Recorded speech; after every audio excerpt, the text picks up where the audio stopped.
hermanos, vamos entonces a continuar nosotros con este tema de la obra de la iglesia local.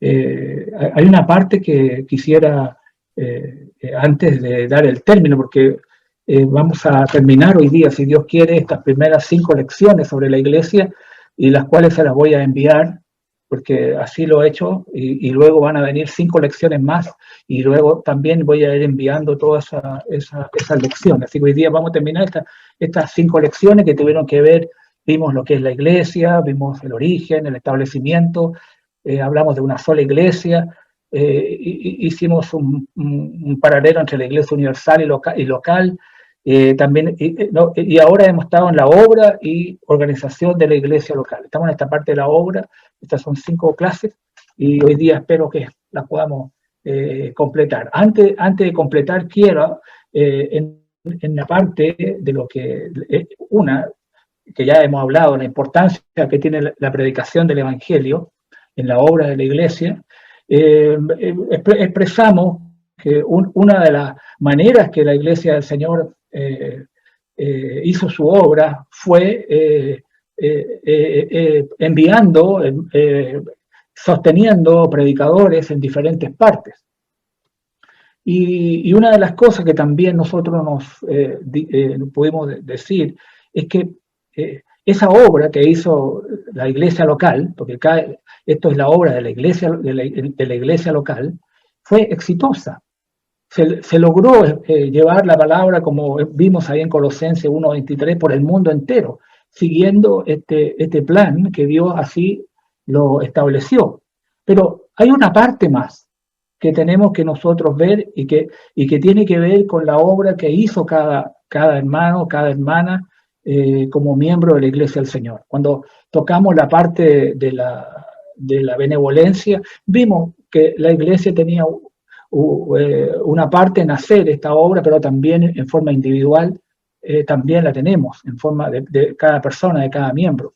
Lo mismo está, tenemos responsabilidades como miembros, por ejemplo, de mantener la pureza en la iglesia. Y también tenemos una responsabilidad de una frase muy importante y que la iglesia local pudo cumplir también su cometido en lo que es la obra personal, la obra del evangelismo, la obra de llevar la palabra del Señor, de cada hermano, cada hermana, a compartirla con otras personas. Y eso también permitió de que la iglesia pudiera también crecer donde estuvo. Desde el libro de los Hechos, en el capítulo 1, en esta labor que tenía la iglesia, Hechos capítulo 1, versículo 8, la parte final del versículo 8, Jesús le dice en la primera parte: pero recibiréis poder cuando haya venido sobre vosotros el Espíritu Santo, y me seréis testigos en Jerusalén, en toda Judea, en Samaria y hasta lo último de la tierra. No olvidemos que el llamado del Señor fue ir y predicar el Evangelio a todas las naciones. Primero dijimos, esa era una parte importante de la iglesia, de llevar la palabra del Señor a los perdidos y hacer los discípulos, como dice Mateo, y bautizándolos en el nombre del Padre, del Hijo y del Espíritu Santo. Pero también vino la otra parte, que era la edificación de la iglesia, que la vimos en la otra clase, en la cual enseñándoles que guarden todas las cosas. Y la palabra enseñanza es una parte que vamos a ver con mayor fuerza. Dijimos en las clases pasadas que la enseñanza es muy importante. La iglesia tiene que ser fortalecida, edificada. Los hermanos es necesario que ellos crezcan, se fortalezcan y puedan comprender a cabalidad lo que el Señor establece. Por eso es que es tan importante en esta parte que voy a tomar esta noche, en que cada uno pueda saber muy bien el plan de salvación. Hay cosas básicas que yo necesito conocer. Hay una parte que yo debo hacer también, de comunicar a otro acerca del Señor. Bien, vamos a referirnos a esto.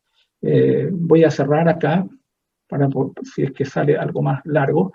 En esta parte de la obra de la iglesia, en lo que tiene que ver en la predicación de la palabra de Dios.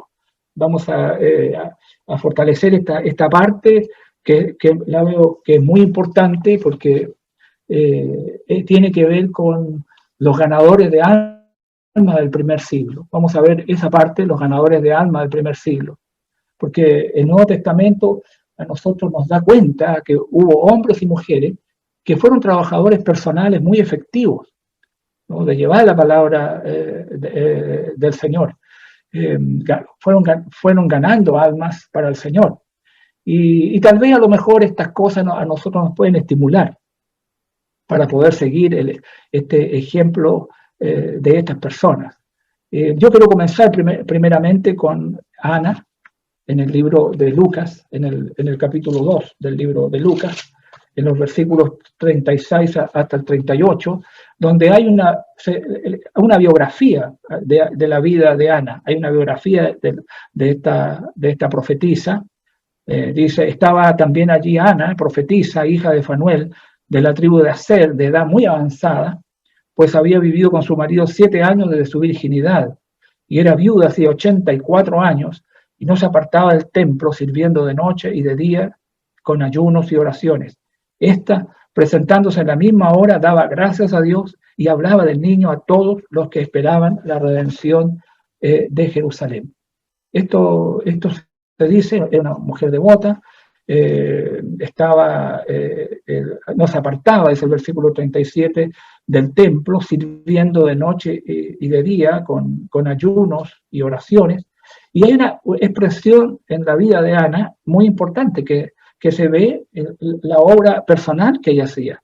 Y está en el versículo 38, donde la parte B del versículo dice, y hablaba del niño a todos los que esperaban la redención en Jerusalén. Aquí, esta es una expresión de la obra personal de ella, en que ella no cesaba de poder hablar a todos los que esperaban la redención en Jerusalén.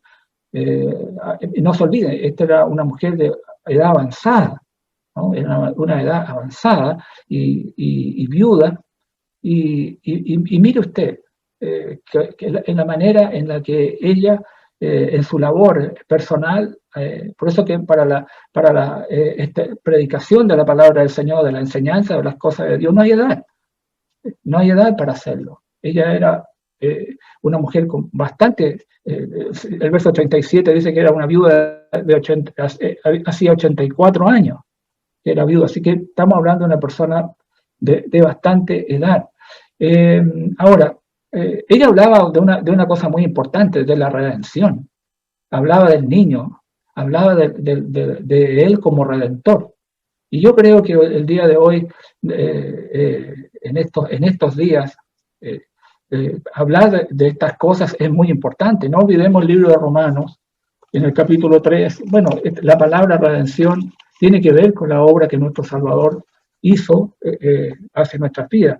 Romanos capítulo 3, versículo 24, la parte B del versículo, dice, voy a leerla todo, dice, siendo justificados gratuitamente por su gracia, mediante la redención que es en Cristo Jesús. Por lo tanto, Jesús es nuestro Redentor.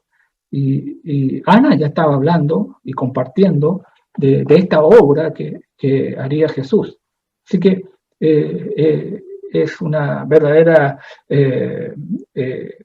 una palabra que nos debe animar para que nosotros también podamos ver en estos hombres, estas mujeres, en los días del Nuevo Testamento, cómo ellos comunicaron la palabra del Señor. Hay otra persona también que no podemos nombrar en esta parte, que es Andrés. En el Evangelio de Juan se habla de Andrés, el hermano de Simón Pedro, y ahí en Primera de Juan, en el capítulo 1, los versículos 35 hasta el 42, uno puede ver que el texto dice lo siguiente. Dice, a ver, vamos a leerlo. Dice, el siguiente día, otra vez estaba Juan y 2 de sus discípulos, y mirando a Jesús que andaba por allí, dijo, he aquí el Cordero de Dios. Le oyeron hablar los 2 discípulos y siguieron a Jesús. Y volviéndose Jesús y viendo que le seguían, les dijo, ¿qué buscáis? Ellos le dijeron, Rabí, que traducido es Maestro, ¿dónde moras? Les dijo, venid y ved. Fueron y vieron dónde moraba y se quedaron con él aquel día porque era como la hora 10. Y se nombra Andrés, hermano de Simón Pedro, era uno de los dos que había oído a Juan y habían seguido a Jesús. Este halló primero a su hermano Simón y le dijo, hemos hallado al Mesías, que traducido es el Cristo. Y le trajo a Jesús. Y bueno, tenemos lo que Jesús le dice, y mirándole Jesús dijo, tú eres Simón, hijo de Jonás, tú serás llamado Cefas, que quiere decir Pedro. Entonces, uno puede ver que después de seguirlo a Cristo, uno ve lo primera cosa que hace Andrés, luego de oírle, luego de escucharle, luego de encontrarlo y poder convencerse a sí mismo que él era el Mesías. El texto que dice en el versículo 41 es muy importante, dice primero, halló primero a su hermano. Este texto es muy importante porque nos dice la manera que sí, lo primero que fue a comunicarle a su hermano Simón Pedro, para llevarlo, para presentarle, para poder llevarlo a Jesús. Eso es una cosa importante en que la Escritura nos puede estar refiriendo de estos hombres, de estas personas que, habiendo encontrado al Señor, también lo comunicaron a otros. El caso de la mujer samaritana también es muy importante. El relato está en el Evangelio de Juan, en el capítulo 4 del Evangelio. Vamos a leer los versículos 27 hasta el 30. Y dice Juan 4, 27, en esto vinieron sus discípulos y se maravillaron de que hablaba con una mujer. Sin embargo, ninguno dijo, ¿qué preguntas o qué hablas con ella? Entonces la mujer dejó su cántaro y fue a la ciudad y dijo a los hombres, venid y ver a un hombre que me ha dicho todo cuanto he hecho. ¿No será este el Cristo? Entonces salieron de la ciudad y vinieron a él. Y el verso 39, y muchos de los samaritanos de aquella ciudad creyeron en él. Dice, por la palabra de la mujer, que daba testimonio diciendo, me dijo todo lo que he hecho. Bueno, esto fue una de las, esta conversación que hace Jesús con esta mujer samaritana. En verdad, esto es uno de los ejemplos más claros del trabajo personal, de la enseñanza de Jesús con la mujer del pozo. Y la verdad que esto enseña mucho en el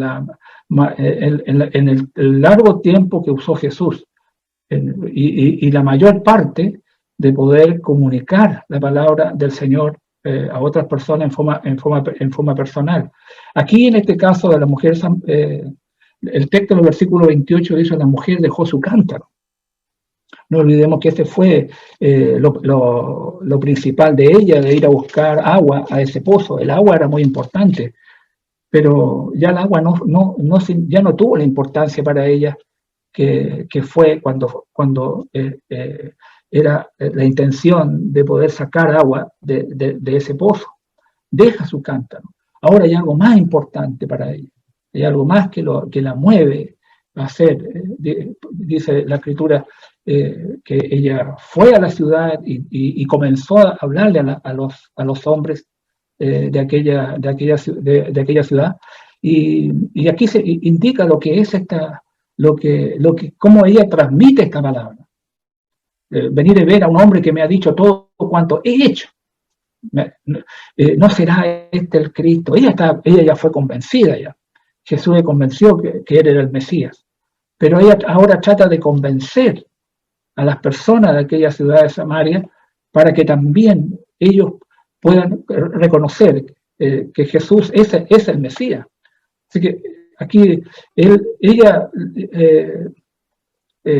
influye enormemente en toda esta gente, porque el versículo 39 lo dice, y muchos de los samaritanos de aquella ciudad creyeron en él por la palabra de la mujer. O sea, fue ella, la influencia de ella, lo que ella dijo.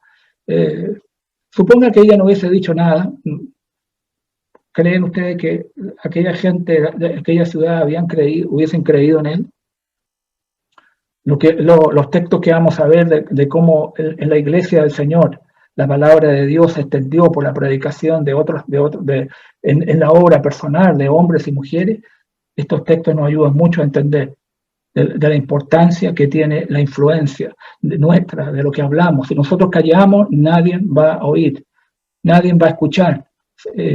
Yo sé que hay personas a veces, hermanos y hermanas, que parece que no están convencidos de quién es Jesús de Nazaret, de que la iglesia es la iglesia del Señor, de que está en la verdad, porque si lo estuviera, bueno, estaría comunicando a otras personas, a su entorno, a sus amigos, haciendo un esfuerzo de poder también llevar la palabra de Dios. Yo creo que aquí necesitamos a lo mejor dejar el cántaro, lo más importante de nuestras vidas, y poder nosotros comunicarle a otros.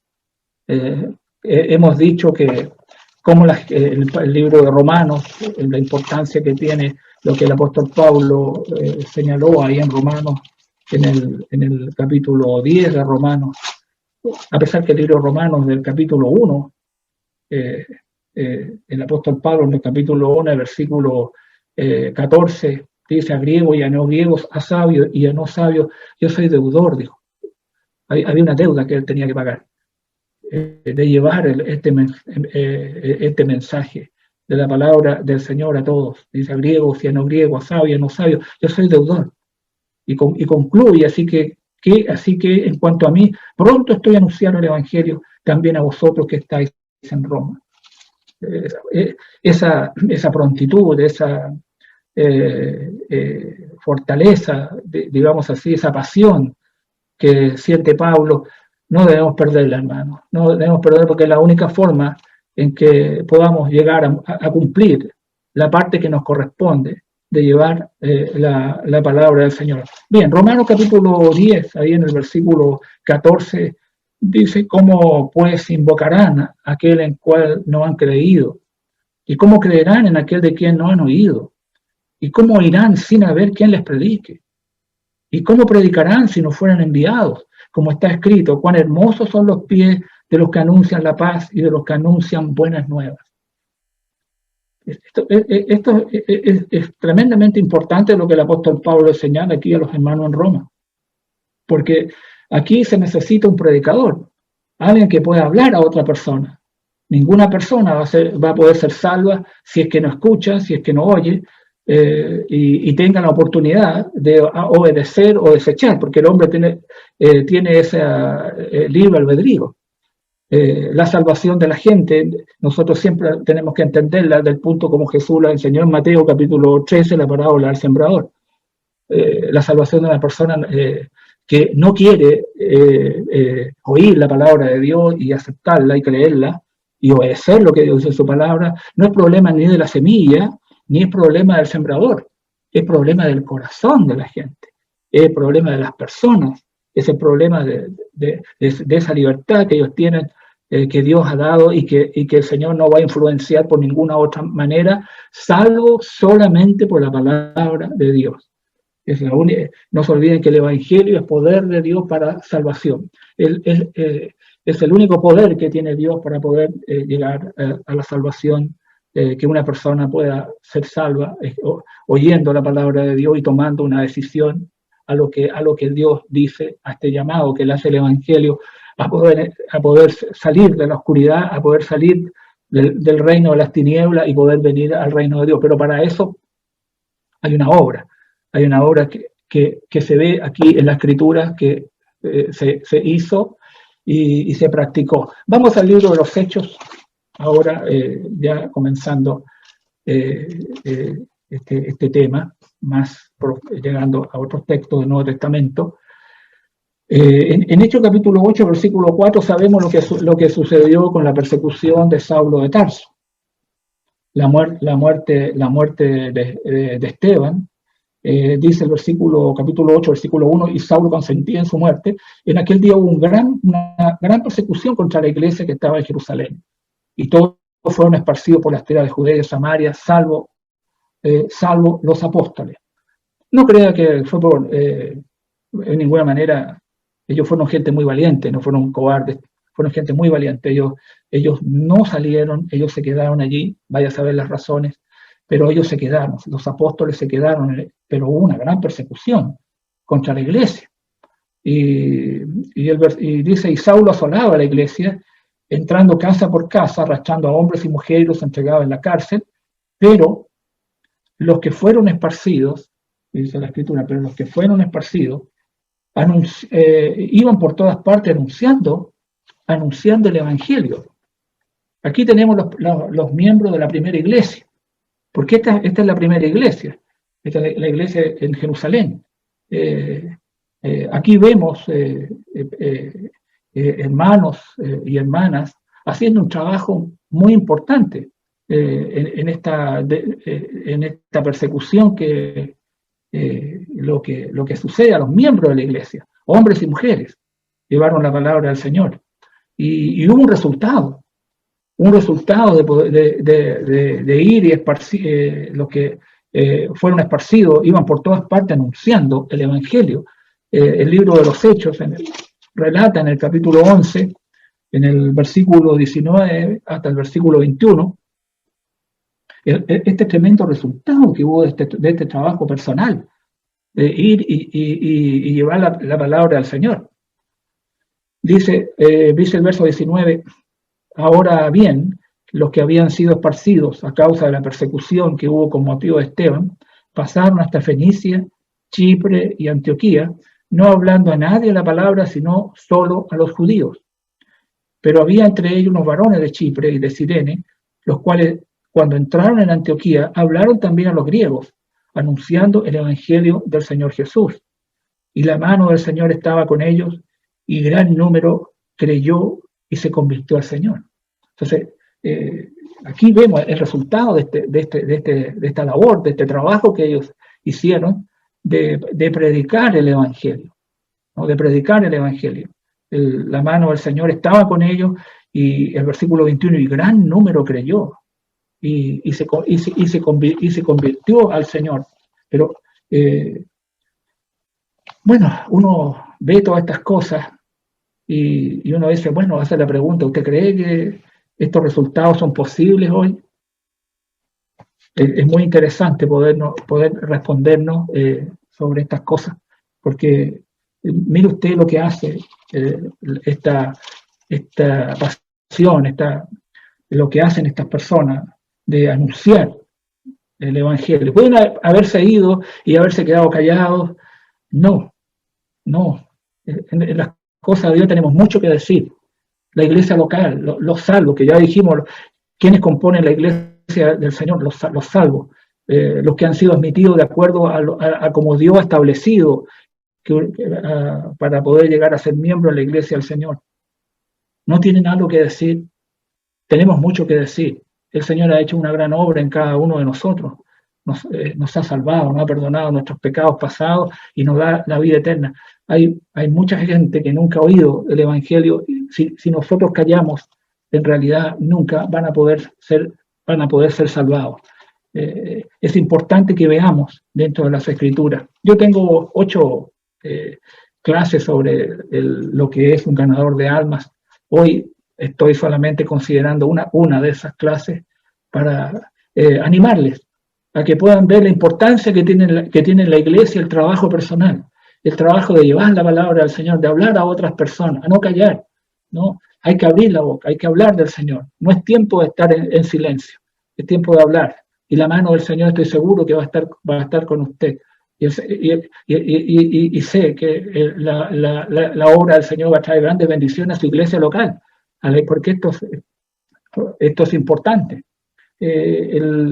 A ver, yo parece que el caso que estoy refiriéndome en el caso de Jesús, eso me falta. ¿Cuál fue el motivo de venir Jesús? Lucas 19, versículo 10, lo dice. El Hijo del Hombre vino a buscar y a salvar lo que se había perdido.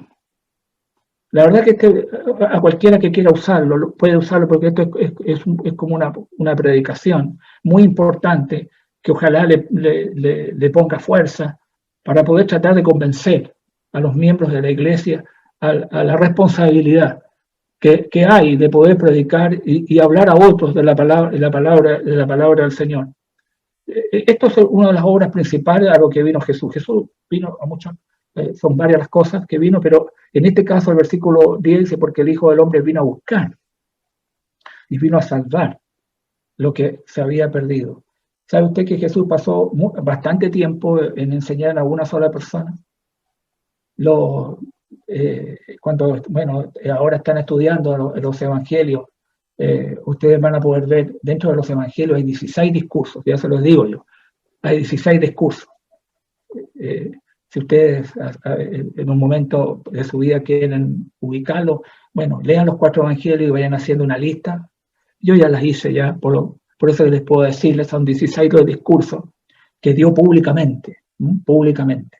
Pero todo el otro resto, que es mucho más, fueron de naturaleza personal, donde Jesús estuvo hablando con personas cara a cara y estuvo tratando de convencerles a ellos del reino de Dios. Es muy interesante esa parte de la obra que Jesús no solamente en forma pública, sino también personal, hizo mucha obra personal. Eso hay que verlo, hay que analizarlo, para que nos mueva a nosotros también a seguir como el Señor quiere.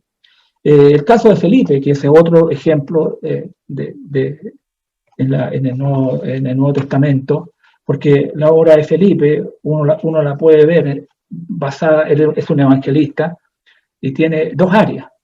Primero la enseñanza pública, como también vemos la otra parte, cuando él también enseñó en forma personal. La parte, por eso el libro de los Hechos, ahí en el capítulo 8 del libro de los Hechos, primero pone la parte pública que hace Felipe, ahí en el versículo 5, 8, capítulo, versículo 5, dice: entonces Felipe, descendiendo a la ciudad de Samaria, les predicaba a Cristo. Y la gente unánime escuchaba atentamente las cosas que decía Felipe, oyendo y viendo las señales que hacía, porque muchos que tenían espíritu inmundo salían de ellos dando grandes voces, y muchos paralíticos y cojos eran sanados. El versículo, vamos al versículo 12, pero cuando creyeron a Felipe, que anunciaba el evangelio del reino de Dios y el nombre de Jesucristo, se bautizaban hombres y mujeres. Y también creyó Simón mismo, y habiéndose bautizado, estaba siempre con Felipe, y viendo las señales y grandes milagros que se hacían, estaba atónito. Bueno, aquí tenemos la obra pública que hace Felipe. Va a la ciudad de Samaria, predica a Cristo, que predicar a Cristo sabemos que es predicar el evangelio de Jesús. Se repite en este capítulo 8, en el versículo 4, pero los que fueron esparcidos iban por todas partes anunciando el evangelio.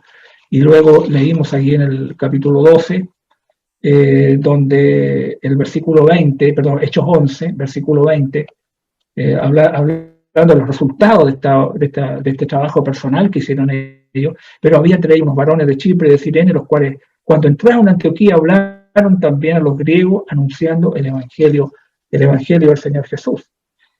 Y en esa obra personal que vemos a Felipe hablando con este etíope, en los versículos 26 al 39, vemos la obra personal que él hace, donde hay una parte importante, donde primero en el versículo 26 un ángel le habló a Felipe, donde le pide que se levante, ¿no? y vaya hacia el sur, por el camino que desciende de Jerusalén a Gaza, el cual es desierto, y él obedece. Entonces él se levantó, dice, y fue, ¿no? Se levantó y fue. Eso fue la importancia de estar dispuesto. Él estuvo dispuesto a ir hacia ese camino, a lo que el ángel le estaba refiriendo. Y con ese entusiasmo que yo les dije que debe tener un predicador, ser una persona entusiasta, porque si usted no es entusiasta en querer hacer la obra del Señor, entonces, bueno, no está bien, ¿no? Aquí yo veo un entusiasmo en hacer la obra del Señor, en querer hacer lo que estaba haciendo. Primero, había trabajado públicamente, predicando el Evangelio del Reino de Dios. La palabra Reino de Dios se refiere a la iglesia, el Evangelio del Reino de Dios, la manera como una persona puede ingresar al Reino de Dios. Colosenses capítulo 1, versículo 13 nos dice claramente la manera. Antes nosotros hemos sido trasladados del reino de las tinieblas al reino de su amado Hijo. El reino de Dios es ahora presente, la iglesia del Señor. Así que uno de sus puntos que él planteó fue el reino de Dios y también hablar de Jesucristo. Y vemos qué es lo que habló de este evangelio del reino de Dios en nombre de Jesucristo, porque la palabra de Dios, en el versículo 13, Simón dice, habiéndose bautizado, creyó y fue bautizado. Y eso era lo que él anunció y lo que he predicado y lo que las personas debían hacer para poder entrar al reino de Dios. Lo mismo lo hace con este etíope, que era judío y que había ido a adorar al Señor a Jerusalén, era un hombre religioso. Hay varias cosas importantes acá, como esto no es una predicación, más que nada es poder mostrarle la importancia de la obra personal que hace Felipe.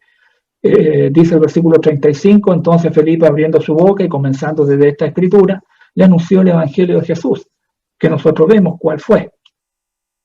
Incluyó el bautismo para el perdón de sus pecados. Yendo por el camino, llegaron a cierta agua y dijo el eunuco, aquí hay agua, que impide que yo sea bautizado.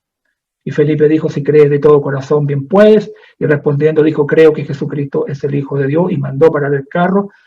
Él, porque la gente tiene que tomar la decisión. Dios no obliga a nadie a ser salvo, a creer lo que dice su palabra.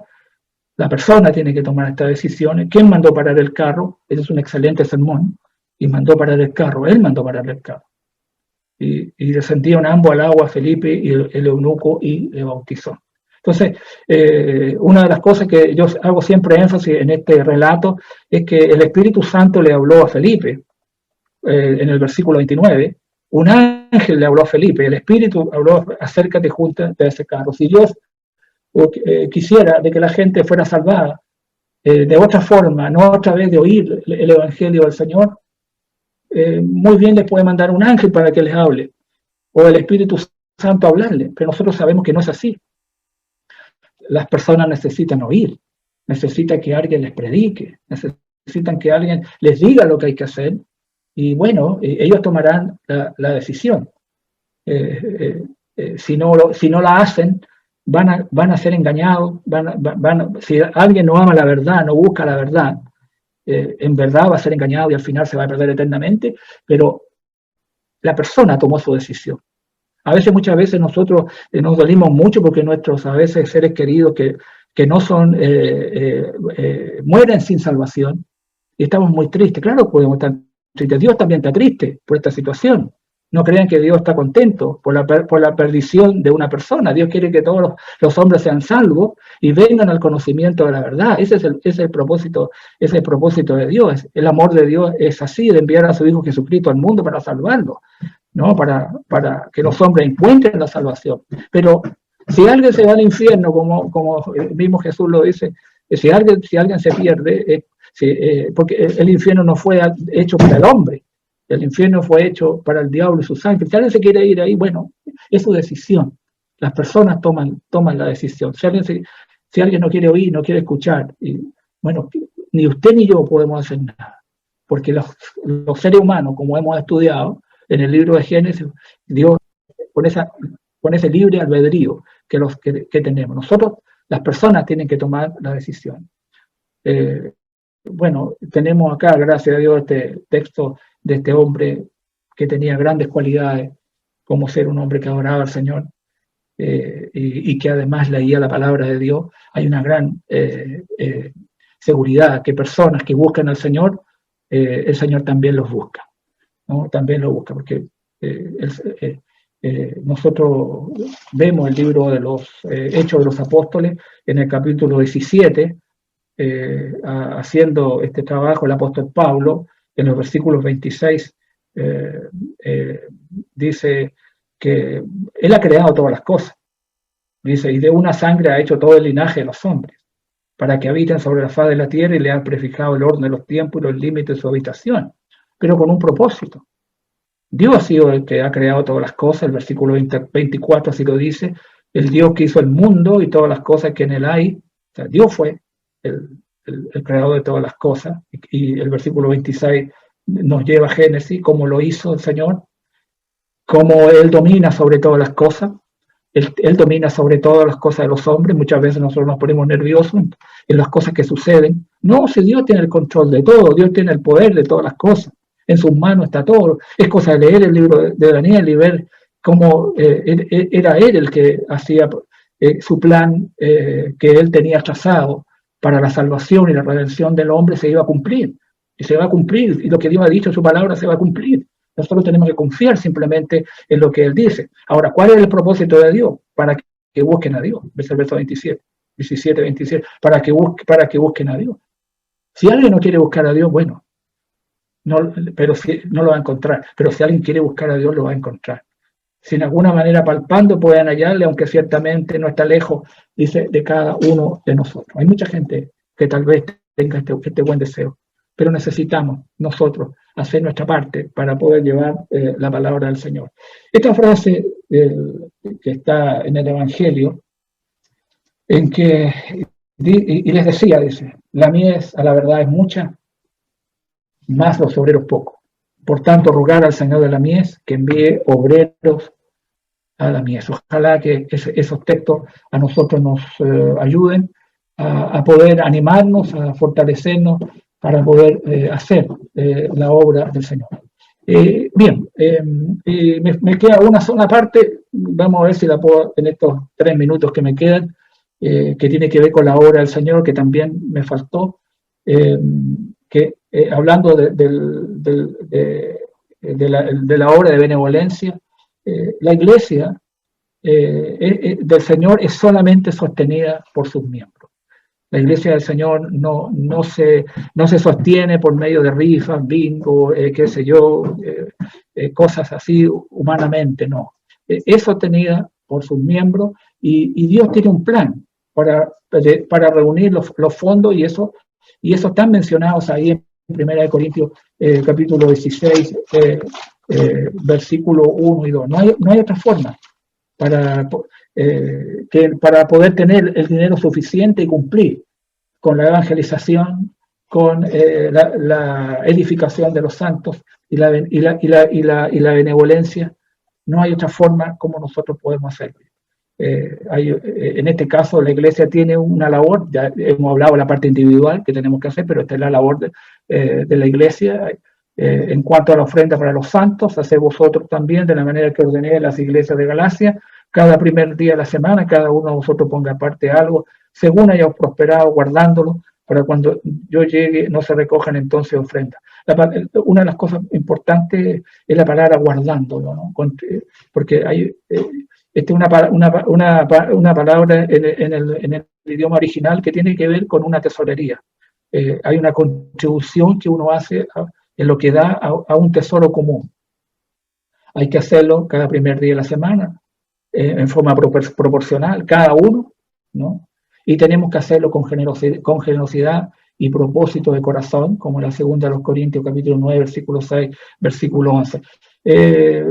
Más adelante, cuando entremos en la adoración de la iglesia, vamos a poder entrar un poquito más en este tema. Ahora simplemente lo menciono porque la ofrenda es un acto de adoración que habla el Nuevo Testamento, y ahí lo vamos a tratar con mayor fuerza.